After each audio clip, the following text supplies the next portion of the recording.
Thank you, Chairman Rush.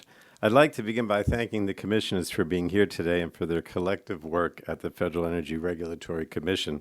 FERC's decisions and rulemakings have a large impact on our nation's energy and environmental future. The Commission's activities directly affect electric and gas consumers across the United States, both the cost to ratepayers and the reliability of electric grid systems. They also affect the environment, particularly in the form of greenhouse gas emissions.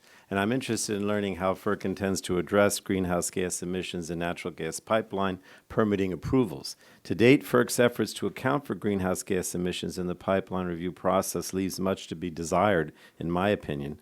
In 2017, the D.C. Circuit found in the Sable Trail decision that FERC cannot ignore the indirect effects of projects it approves, including emissions from downstream use.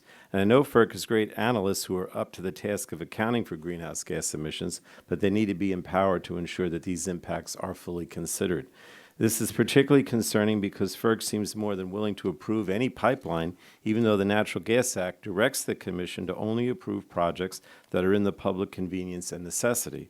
And I'm also concerned that FERC looks at each pipeline project in a vacuum without regard to any other pipeline application. This could result in two pipelines running right next to each other.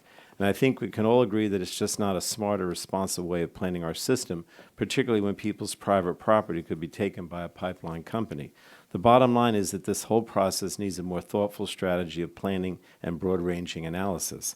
On the electric side, it's been roughly 20 years since the implementation of wholesale markets. Though I had my doubts in the past, it's now clear that these markets have promoted competition in generation, ensuring lower prices and a reliable bulk power system. And this is good for consumers, and it's also been good for the environment. New technologies can deliver, store, manage, and reduce power needs with a near instantaneous response to dispatch signals. And I would particularly like to applaud the Commission's work on Order 841, integrating storage resources into wholesale power markets. I look forward to hearing more about the distributed energy resource aspect of that effort. Innovation and technology are leading the way, and FERC can and should be a partner in that effort. I also think it's important we look at Order 1000, which governs how transmission is planned and developed and how the costs are allocated. Chairman Chatterjee recently said it was not working as intended, and I agree, particularly regarding consideration of non-transmission alternatives when looking at new system investments and interregional transmission planning. And I'd like to hear about your plans to lead the Commission in addressing these shortcomings.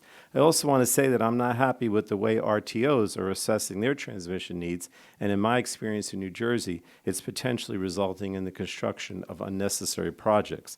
And finally, we need greater scrutiny of wholesale capacity markets. Frankly, the current state of affairs is a mess, especially in the PJM market where New Jersey participates. PJM participants are currently left in the lurch of both an old and new capacity market design. And the result of this uncertainty is higher electric bills. It's vital that we figure this out immediately.